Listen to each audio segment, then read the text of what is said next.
almost on a age to leave Islam. आप मुस्लिम हैं और Yeah, ऑलमोस्ट but इस्लाम को छोड़ने छोड़ने वाले वाले. हैं, ठीक है। हाँ, अच्छा, तो ये यानी प्रैक्टिसिंग मुस्लिम रहे आप, ये non practising?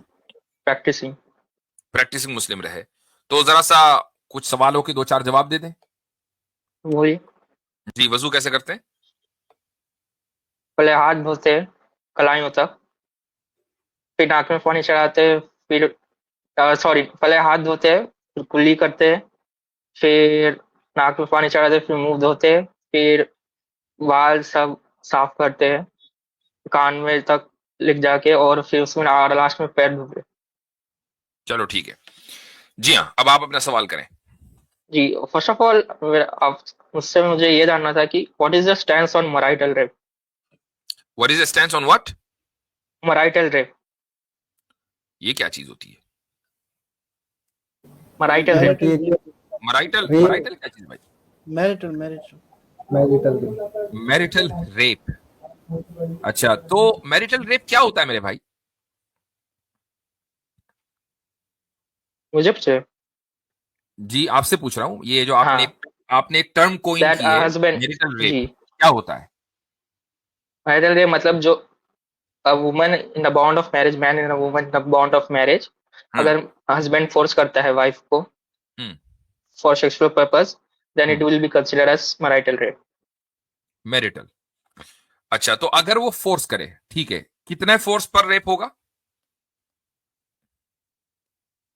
May be anything. Anything. Physically force नहीं होना चाहिए, फिजिकली नहीं होना चाहिए फोर्स.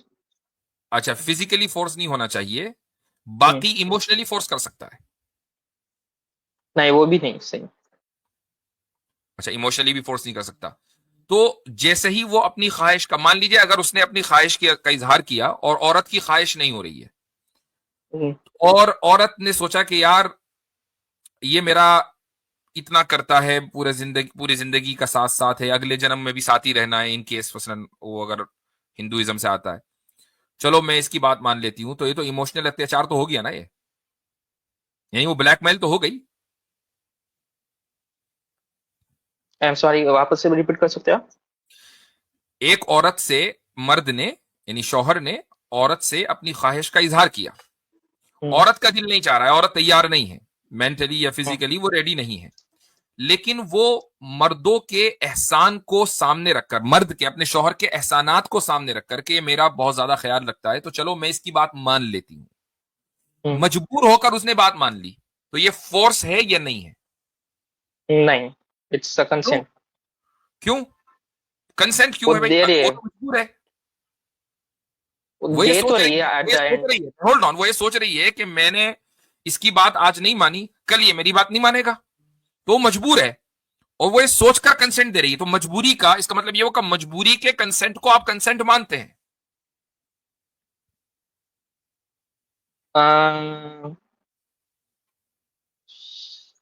इस पे मेरा कोई आइडिया नहीं है. क्यों नहीं है? आइडिया होना चाहिए ना। मैं पहले सोचा नहीं कभी इस पे. हाँ, तो इन स्ट्रीम्स का यही फायदा होता है कि हम वो सवाल जो है सुचवाते हैं, कि जो सवाल आपके जहनों में नहीं आते, आप लोग पढ़ते हैं एक अखबार में या आपने कोई वीडियो देखी, और उसके बाद आपके जहन में एक चीज बैठ गई, और आप कहते हैं कि यार इस्लाम में कुछ गड़बड़ है। हम आपके जहनों के वो गोशे रोशन करते हैं जहां तक रोशनी नहीं पहुंची है। होता यह है अगर कि मुझे. मैरिटल, होल्ड ऑन, ये जो मैरिटल रेप की जो टर्मिनोलॉजी है, ये इतनी लूज टर्म है कि जिसको फेमिनिस्ट औरतें जिस तरीके से चाहें इस्तेमाल कर लें। अब मुझे एक बात बताइए, आप मैरिटल रेप को अगर दुनिया की किसी भी कोर्ट में साबित किया जा सकता है, मसलन एक औरत और मर्द इन दोनों ने आपस में कंसेंट के साथ इज़्दिवाजी ताल्लुक कायम किया, मैरिटल रिलेशनशिप कायम की, सुबह में उठकर मियां बीवी में लड़ाई हो गई, औरत चली गई कि रात को मेरा तो मैरिटल रेप हुआ है, फिजिकल नहीं हुआ, इमोशनल हुआ है, अब साबित कैसे होगा? वो तो नहीं होगा, वो प्राइवेट बात है. तो फिर ऐसे कानून का क्या फायदा कि जिसको आप साबित ही नहीं कर सकते, जिसमें न जुर्म साबित हो सकता, जैसे ही आप, यानी अगर आप ये कहते हैं कि नहीं औरत की जो क्लेम है बस वही गवाही है, तो मर्द तो फंस गया, जैसे ही तो मैं लड़ाई होगी इसका मतलब इसका मतलब ये नहीं है कि मेन मेन के पास राइट हो उसको फोर्स करने का. बात ये नहीं हो रही है, बात ये हो रही है कि जिस राइट की आप बात कर रहे हैं, और जिस राइट के वायलेशन पर आप उसको रेप कहते हैं और उसकी बुनियाद पर आप उसको जुर्म कहते हैं, उसको साबित कैसे करेंगे? ये मानिए कि ये टर्म ऐसी है जो यूजलेस है, ये कानून यूजलेस है, माने इसको? नहीं, यूजलेस तो नहीं है। फिर साबित कैसे होगा? बताओ। डोमेस्ट मैंने आपसे 2 सवाल कर लिए, दोनों सवालों के आपके पास जवाब नहीं है। पहले सवाल का जवाब कि मजबूरी का कंसेंट कंसेंट होता है कि नहीं, आपने कहा मैंने सोचा नहीं। दूसरा सवाल, इसको साबित कैसे करेंगे कि मैरिटल रेप हुआ है कि नहीं लास्ट नाइट, जबकि सुबह उठ के दोनों में लड़ाई हो गई? जी। ऑफ कोर्स फिजिकली तो कोई एडवांस नहीं होगा, बचा इमोशनली वर्बली कैसे? वर्बली। इमोशनल कैसे हुआ? तो अब जाहिर है कि न तो फिजिकल एविडेंस है। अब वर्बल वर्बल क्लेम, औरत का वर्बल क्लेम, जबकि रात बिल्कुल काम ठीक ठाक हुआ था, सुबह उठ के दोनों में लड़ाई हो गई, वो चली गई फैमिली कोर्ट या कहीं भी चली गई। बाज इलाकों के अंदर तो ये क्रिमिनल ऑफेंस है ना, वो पुलिस ने उससे शिकायत कर दी। तो अब क्या होगा? मुझे बताइए कि क्या ये शादी, क्या ये निकाह इस तरीके से बाकी रहेगा? तो मगर फोर्स करके भी तो सही Hold नहीं है on. ना मुफ्ती साहब। वो बात ठीक है, I know, I agree with you. मुझे बताइए कि क्या ये निकाह बाकी रहेगा? अगर मैरिटल रेप के ताल्लुक से कानून बन गया, चाहे वो सिविल लॉ हो या क्रिमिनल लॉ, मुझे बताइए कि क्या वो फैमिली बाकी रहेगी? I don't know. नहीं, you know, you just not ready to admit. एक तसव्वुर करें, I don't know if you're married, अगर आप मैरिड है, नो। ठीक है, जब आप मैरिड हो जाएंगे ना तो आपको अंदाजा होगा कि मान लीजिए अगर आपकी बीवी है, तसव्वुर इमेजिन कर लें, आपकी वाइफ आपके खिलाफ पुलिस में चली गई, आप ऐसी औरत के साथ Okay. रहेंगे? नो। इसका मतलब यह हुआ कि ऐसी खातून के जो झूठा केस, मसलन अपने शौहर के साथ, और इस मामले में झूठे केसेस बहुत होते हैं, झूठा केस कर दे, इमोशंस में आकर लड़ाई हो गई, इमोशन में आकर उसने झूठा केस कर दिया, तो ऐसी फैमिली तो बाकी नहीं रह सकती। तो अब मुझे बताइए कि वो कानून के जो फैमिलियों को तोड़ देता हो, क्या वो कानून या वो टर्म जो फैमिलीज को तोड़ देती हो, क्या वो टर्म सही है? मगर ये वुमेन्स को बचा भी तो रहा है ना। आंसर टू माय क्वेश्चन, क्या वो टर्म सही है? एक बार रिपीट कीजिए। वो कानून या वो टर्मिनोलॉजी जो फैमिलीज को तोड़ने का की वजह बनती हो, क्या वो टर्म या वो कानून सही है? फैमिलीज तोड़ने का कैसे मतलब? अभी तो आपने बोला कि अगर आपकी बीवी आपके खिलाफ पुलिस में चली जाएगी तो आप उसके साथ नहीं रहेंगे। तो ऐसे ही अगर या मियां बीवी के दरमियान हंसी खुशी ताल्लुक कायम हुआ, सुबह उठकर बीवी चली गई लड़ाई की वजह से कोर्ट में, तो जाहिर है कि वो हस्बैंड क्यों रहेगा उसके साथ? फैमिली टूट जाएगी। हाँ और अगर टूटेगी। उनके पास, और अगर उनके बच्चे हैं तो बच्चे रह लेंगे, बच्चों का मुस्तकबिल का क्या होगा?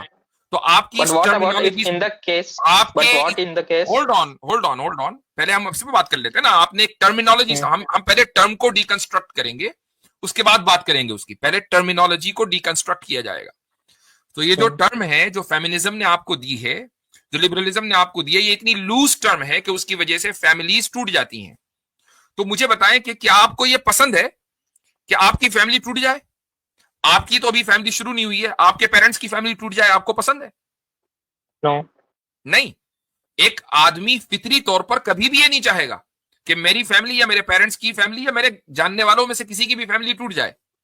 लेकिन जो लिबरल लॉज हैं वो सारे के सारे ऐसे ही हैं कि जिनसे फैमिली टूटती है। तो मुझे बताइए कि आपने उन लॉज को सुपीरियर कैसे समझ लिया कि जो आपकी फितरत के खिलाफ है? Every law can be abused. Let's talk about this law. Can this be abused more than any other law? Of course. तो वो लॉ जो डिवोर्स के केसेस में मर्द अंदर होंगे। एग्जैक्टली जो लॉ सबसे ज्यादा अब्यूज हो सकता है और होता है, वो उस लॉ को आपने सुपीरियर कैसे समझ लिया? बात यहां पर यह है। रही ये बात कि इस्लाम इस ताल्लुक से क्या कहता है, जाहिर है कि इस्लाम में जबरदस्ती का तो कोई मतलब ही नहीं है।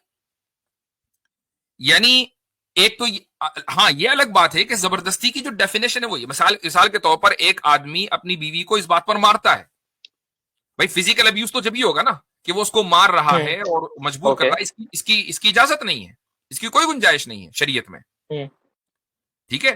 तो लेकिन ये जो इमोशनल अब्यूज है ना, इसको आप डिफाइन कर ही नहीं सकते कभी भी। इसको डिफाइन करके बता दे कोई। मैंने आपको 2 सिनारियो दिए। मिसाल के तौर पर एक औरत ये सोचती है कि यार मैं अगर इसकी बात नहीं मानूंगी, कल कोई मेरी बात नहीं मानेगा, तो इमोशनली तो अब्यूज हो गई वो। आप इसको कंसेंट कह रहे हैं, लेकिन वो तो मजबूरी का कंसेंट है जिसके बारे में आपने सोचा ही नहीं। या but she agree with that, may be नहीं, बाई फोर्स वो एग्री हुई भले ना। भाई भाई बाई फोर्स एग्री हुई ना। मिसाल के तौर पर मैं आपके हम्म, पति के ऊपर गन रखूं और ये कहूं कि अपनी बीवी को डिवोर्स दे दो, तो आप तो बाई फोर्स एग्री हो गए, और लोग ये कहें कि भाई कंसेंट से तलाक दी है, हो गई। या ओके। मैं आपको, या अगर मैं आपको आपकी कनपटी पर गन रखूं और कोई भी आपसे काम करवा लूं, तो पकड़ा तो मैं जाऊंगा, हालांकि आप तो मजबूर हैं, लेकिन अगर आपकी इस लॉजिक को मान लिया जाए तो आप फिर पकड़े जाएंगे, मैं नहीं।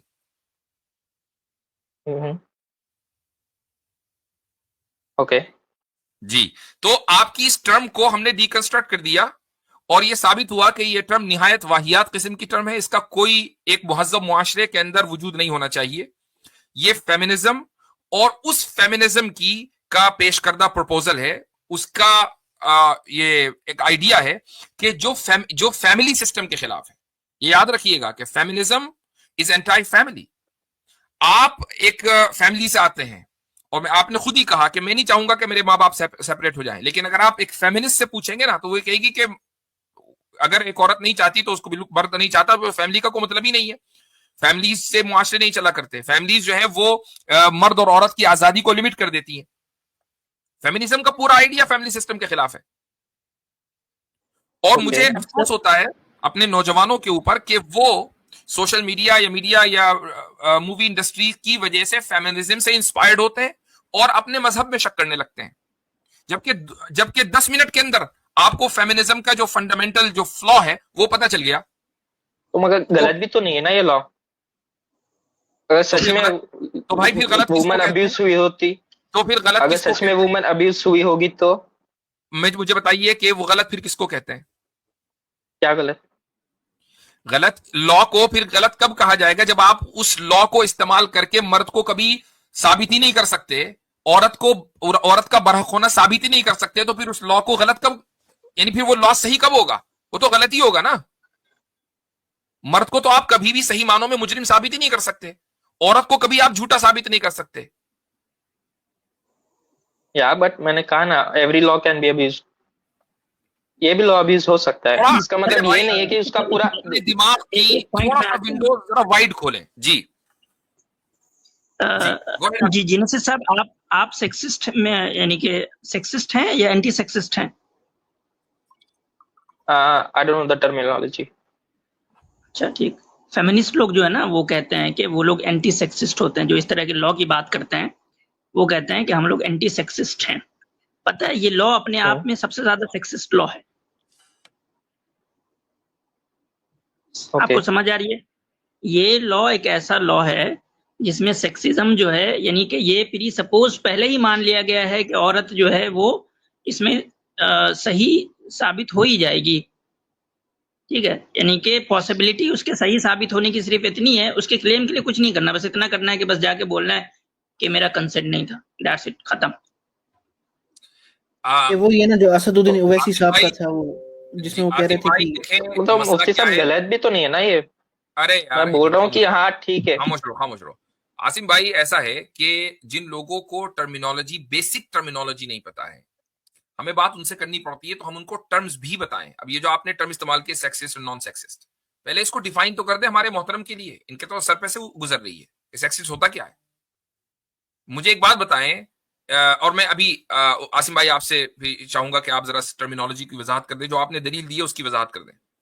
जेनेसिस भाई, जरा ये बात बताएं कि आपका जो पूरा दावा है ना, वो ये कि तो गलत भी तो नहीं है ना। यानी अगर एक लॉ को 90% अब्यूज किया जा सकता हो और 10% वो कहीं सही हो, तो उस लॉ को तो खत्म कर देना चाहिए, चूंकि 90% तो वो गलत है। और ऐसे ही होता है इन केसेस में। जी, गो अहेड आसिम भाई। जी, हालांकि ये हमारी टर्मिनोलॉजीज नहीं है सेक्सिस्ट वगैरह की, हम लोग अपने पैराडाइम में यूज नहीं करते। ठीक है जेनेसिस भाई, ये फेमिनिस्ट ही आपको हर जगह बोलते फिरेंगे, हर मामले में जहां कुछ आप बात होगी, अरे ये तो सेक्सिस्ट है, ये तो सेक्सिस्ट है। तो सेक्सिस्ट का मतलब ये होता है जेनेसिस भाई कि सेक्स के बेस पे कोई ऐसी चीज बनाना जिससे कोई एक सेक्स डिस्क्रिमिनेट हो जाए। ठीक है, ये इसका मतलब होता है। सॉरी, मैं कह रहा था कि ऐसी बात है कि मर्द भी तो फिर उसका भी मैरिटल रेप हो सकता है। मतलब वो मर्द भी जाएगा कल को कि मेरा जबरदस्ती हो गया। यही तो बात है ना कि ये मर्दों के बारे में नहीं सोचेंगे, मैरिटल रेप उसका भी हो सकता है। मेंस राइट की बात कहाँ गई? ऐसे जेनेसिस भाई, आपको क्या लगता है कि कवानीन में आपने ये नेसेसरी कर दिया है, लाजमी कर दिया है कि मर्द जो है वो कमा के ला के दे, और अगर वो नहीं देगा भाई उसका कंसेंट इसमें कहाँ गया? उससे पहले मैं कंसेंट सब ले कि वो जो है आज का खाना खर्चा मर्द देना चाहता है। हर खाने, यानी 3 टाइम खाना होता है ना, तो हर 3 टाइम से पहले, यानी ब्रेकफास्ट से पहले वो कंसेंट देगा कि हाँ अभी मैं ब्रेकफास्ट प्रोवाइड करना चाहता हूँ। फिर आएगा लंच, फिर कहेगा कि मेरा अभी कंसेंट है। नाइट में कह देगा नहीं अभी मेरा कंसेंट नहीं, अभी मैं नहीं दूंगा खाना खर्चा। फिर अगले दिन कहेगा हाँ आज मेरा कंसेंट है कि मैं आज 1 टाइम दूंगा, 2 टाइम नहीं दूंगा। सही बात। आसिम भाई आप खाने की बात कर रहे हैं, वो तो ये भी कह सकता है कि इस महीने का बिजली, गैस और रेंट जो है ना, घर का किराया अगर किराए पर रहता है, वो तेरे जिम्मे, मेरा मूड नहीं हो रहा इस महीने देने। मेरा कंसेंट नहीं है, मैं नहीं देना वाला। कंसर्न नहीं है, सही बात है। अगर अच्छा एक मैंने स्लेवरी की हमारी जो वो थी स्ट्रीम, उसमें जी, मुझे कंसेंट इस पे भी आना था। हाँ होल्ड ऑन, रुक जाइए, अभी हम आने नहीं देंगे आपको। मैं उसमें एक बात कर रहा था कि कंसेंट के ऊपर मैंने बहुत तफसील से वहां गुफ्तगू की थी। उसमें नहीं, वो वेग था, हाँ वो एक वेग आर्ग्यूमेंट था। हाँ, आप ठीक है, आप जा रहे हो वेग argument कंसेंट था। को मेडिकल्स में लेके, आप थेरेपीज में लेके जा रहे हो। जब सेक्सुअल एथिक्स को कंपेयर किया जा रहा है तो उसको भी सेक्सुअल एथिक्स से ही कंपेयर कीजिए ना। आप क्या क्यों था जा रहे हो आर्ग्यूमेंट? मेडिकल चलो में जाने? मैं आपकी जहानत का इम्तिहान ले लेता हूँ, आर्ग्यूमेंट बताएं क्या था वो कंसेंट वाला, मैं क्या कहना चाह रहा था। Go ahead. आप तो पहले बता रहे थे कि कंसेंट वेस्टर्न सोसाइटी में ही वेग है। फिर आपने एग्जांपल दिए थे डॉक्टर्स के कुछ, क्या मुझे इतना याद है इतना याद है? कि इतना याद है और मैं फिर पूरा आपका बता नहीं आर्ग्यूमेंट पा वेग रहा हूँ, था। पर पता है। इतना याद है लेकिन आपका आर्ग्यूमेंट वेग था और याद कुछ नहीं है। बताओ क्या है? मुझे पता है, मैं बोलने नहीं हो रहा। नहीं क्यों नहीं भाई, मुझे जो चीज मुझे पता है मैं तो बोल लेता हूं। आपको पता है आप बोले। जी बोलिए, टाइम स्टार्ट्स। जी नहीं, मैंने बोल दिया। इससे तो कहीं भी साबित नहीं हुआ कि मेरा आर्ग्यूमेंट वेग था। अच्छा, वेग का मैं बोल रहा था कि आप सेक्सुअल एथिक्स को सेक्सुअल एथिक्स से कंपेयर कीजिए ना भैया वेस्टर्न मेरा सोसाइटी के। आर्ग्यूमेंट बताओ ना क्या है मेरा आपने आर्ग्यूमेंट बोल रहे के थे, बारे में क्या था वो बताइए। आप बोल रहे थे कि कंसेंट के बारे में, कि एक स्लेव वुमन कंसेंट देती है या नहीं देती है सेक्सुअल राइट के लिए फॉर द मास्टर। मैंने तो कंसेंट आपने के ये बारे में बताया, क्या बोला वो बताएं। आपने कहा कि कंसेंट वेस्टर्न सोसाइटी में भी काफी वेग है। हाँ वो कैसे है वो बताएं। अब वो मेरे को पूरी रिकॉर्डिंग देखनी पड़ेगी, उसके लिए मैं कहाँ जाऊं? नहीं आपको तो पता है ना, जब भी तो वेग आपने वेगनेस का जो हुक्म लगाया है तो इसका मतलब ये है कि हम्म। आपको पता है। जी हाँ, मैं ओवरऑल आपको बता रहा हूँ, मेरे को ऐसा ओवरऑल पर्टिकुलर नहीं होता है पॉइंट से मेरा याद नहीं है। आर्ग्यूमेंट। मैं आपने ऐसा, मुझे आपका मैं एक एक अपनी बात आर्गुमेंट मुझे मुकम्मल याद कर नहीं है। रहा था, आपने मुझे बोलने से रोक दिया और पहले कहा नहीं वो तो आपका आर्ग्यूमेंट वेग था, तो इसका मतलब आपको पता है भाई। पता है तो बताओ। हाँ मुझे पता है, बट मेरे को एग्जैक्ट नहीं याद आ रहा ना मुफ्ती मुझे साहब। पता है लेकिन मुझे पता नहीं है, इसी को कहते हैं कंफ्यूज माइंड। आगे मैं बता देता हूं कि वेग वो नहीं है, बल्कि जो कंसेंट को हमने डिफाइन किया था वेस्टर्न आइडियोलॉजी की बुनियाद पर, कि जिसकी वजह से मैरिटल रेप की जो टर्म है वो कॉइन हुई है। कंसेंट आपको प्लान्ड पेरेंटहुड जो ऑर्गेनाइजेशन है उसकी वेबसाइट पर कंसेंट की पूरी डिटेल मिल जाएगी कि कंसेंट किसे कहते हैं। उसमें यहां तक लिखा हुआ है, और उसमें मैंने एक लफ्ज बोला था फ्राइज, एफ से और RIES, हर एक जो है ये सारे के सारे इनिशियल्स हैं, याद आया?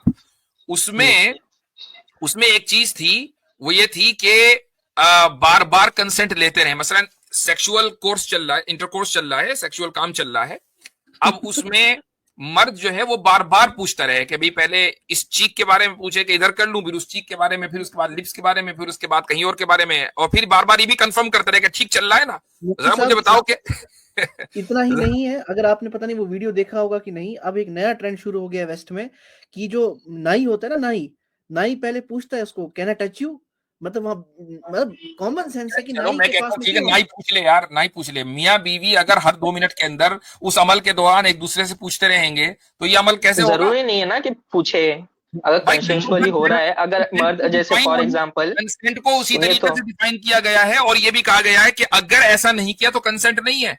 मान लीजिए अगर जैसे for example, listen to me, अगर शौहर ने फ्राइज के ऊपर अमल नहीं किया, वो फ्रेंच फ्राइज नहीं खाए, तो बीवी मैरिटल रेप का इल्जाम लगाकर उसको अंदर करवा देगी या उसके ऊपर जुर्माना लगवा देगी। बात तो इसकी हो रही है। बताओ इस कंसेंट को कैसे अचीव करोगे? तो वही तो बोल रहा हूँ, अगर वो वुमन इंडल्ज होना चाहती है उस एक्ट में तो वो होने देगी, अगर नहीं होना चाहती तो वो बोल देगी नहीं होना है। ये ऐसा ही है मुफ्ती साहब कि ब्रेकफास्ट का कंसेंट दिया। जेनेसिस भाई, मासूम भाई, आपको मैं बता दूं कि आप इन आइडियोलॉजीज को स्केप्टिक होकर पढ़ें और अपनी फितरत को ना दबाएं। आपकी जो फितरत है ना वो मेन चीज है, उस फितरत को ना दबाएं। इन आइडियोलॉजीज के ताल्लुक से स्केप्टिकल हों कि इन आइडियोलॉजी में क्या कमी, उनको डीकंस्ट्रक्ट करें जैसे हम करते हैं। ठीक है, हम अपनी फितरत को अबव रखते हैं और इन वेस्टर्न आइडियोलॉजीज को नीचे रखते हैं।